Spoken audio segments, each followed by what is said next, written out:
নমস্কার বন্ধুরা, শুভ সকাল। সকলে কেমন আছে? আশা করছি সকলে খুব ভালো আছো, আমিও খুব ভালো আছি। তো ঘুম থেকে সকাল সকাল উঠে পড়েছি। উঠে দেখো আমি বেরিয়ে পড়েছি একদম ফুল গাছগুলোকে দেখতে। তো সকাল সকাল ফুল গাছগুলোকে দেখতে সত্যি খুবই ভালো লাগে। আর এই যে দেখো ফুলগুলো কত সুন্দর ফুটে আছে, দেখলে একদম প্রাণটা খুব জুড়ে যায়। এই যে দেখো ঘিয়া জবা আর লাল জবা একই গাছে, আর এখানে মাকড়সা ফুল। তারপরে আমি চলে আসলাম সবজি নিতে। তো এই যে দেখো সবজি আমি এখানে করলা ধুয়েছিলাম ফ্রিজে, তো সেখান থেকে বের করে নিলাম, ভাজা করব। তারপরে সবজির ঝুড়ি থেকে চাল কুমড়োটাও নিয়ে নিলাম। আমি চাল কুমড়োটাকে ভালোভাবে ধুয়ে কেটে নেব। তো তারপরে ঘরে চলে আসলাম। এই যে দেখো ঘরের অবস্থা একদম এলোমেলো হয়ে আছে, আর ওই যে ও এলোমেলোর মধ্যে বসে আছে। তো বসে পড়তে বলছি, আর এদিকে দেখো কি করছে, একদম যাকে বলে অভদ্র। এটা হচ্ছে সেই, কোনো কমেন্ট না। তো তারপরে আমি সব গুছাবো, একদম নামিয়ে ফেললাম আল্লা থেকে, এলোমেলো হয়েছিল সেগুলোও। তো ভাজ করতে শুরু করে দিয়েছি, না জানে আবার ভাজ করতে করতে আবার চলে যেতে হবে, হয়তো রান্না করব সেই জন্যেই। তো এগুলো থাক, পরে একদম ভালো করে ভাজ করে নেব।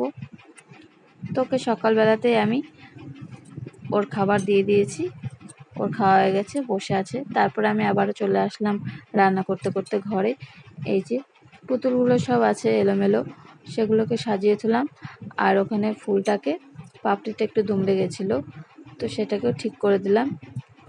আমার ছেলে খেলা করবে, আর খেলনাগুলোকে দেখো এলোমেলো করে থুয়ে দেবে, পরে আমাকে আবার গুছিয়ে ধুতে হয়। যতবার বলি যে নিজের কাজ নিজে গুছিয়ে করবা, কিছুতেই শোনে না। তো এই যে তারপরে আমি আবার চলে এসেছি রান্নার কাছে। তো এই যে দেখো সব সবজি একদম কেটে নিয়েছি, আর জামটা দিয়ে গেল জেঠু। তো আসলে আমি ওকে দিয়ে দেবো, ও একটু বাইরে গেছে। তো তারপরে আমি যে বিছানার চাদরটাকে একদম তুলে ফেললাম, অন্য চাদর, সেই জন্য পায়ে একদম হলুদ হয়ে যাচ্ছে। তো ভাবলাম তুলেই ফেলি, অনেকদিন পাতাও হয়েছে, তুলে ফেলি। তো অন্য চাদর একদম পেতে দিচ্ছি আমি। আর এই দিকটাতে একদম ভালো করে দুমড়ে গুজে দিতে হয়, কেননা ছেলে ওঠার সময় একদম হাত দিয়ে টেনে টেনে ওঠে, নাহলে একদম বিছানার চাদর সরে গিয়ে একদম জড়ো হয়ে যাবে, সেই জন্য আর কি।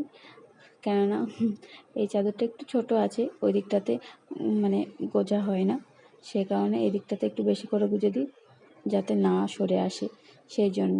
তারপরে ক্যাথাটাকে আমি ভাঁজ করে নিলাম।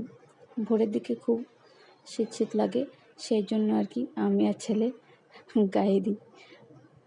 ছেলে একবার টানে, আমি একবার টানি। তো বড় ক্যাথাটাও আছে ওখানে দেখো, কিন্তু বড় ক্যাথাটা আর নিতে ইচ্ছা করে না, আলিশি। তো সেই জন্য আর কি। তো পুতুলটাকে মনে করছিলাম যে ওখানটাই রাখা হবে, তো না, হলো না। তো নিচেই ধুয়ে দিলাম, থাক। তারপরে আমি বালিশগুলোকে এবারে একে একে সাজিয়ে নেব। এই বালিশটা রোয়ার করতে হবে। তো তারপরে আমি একদম সাজিয়ে নিয়েছি। তো বিছানা একদম পরিষ্কার। এবারে আমি আমার অন্য সব কাজগুলোকে করে নিই। এই যে মায়ের বাড়ি থেকে নিয়ে এসেছিলাম শস্য, তো শস্যটা ঢেলে নিচ্ছি কৌটোতে। আমার হয়েও গেছে ঢালা, এবারে ধুয়ে দিলাম সব জিনিসগুলোকে। এবারে আমি একে একে পুরো ধুয়ে দিয়েছি, কেননা বাইরে একদম এলোমেলো হয়ে থাকছে, ভালো লাগছে না। তারপরে দুপুরবেলায় আমার ছেলে এই যে দেখো শুয়ে পড়েছে, আর ঘুমিয়েও গেছে, আমি ঘুম পাড়িয়ে দিয়েছি। তারপরে আমিও শুয়ে পড়লাম। তো সন্ধ্যাবেলাকার সন্ধ্যাটা আমার ছেলে আমার সাথে হাতে হাতে দিয়ে দিল।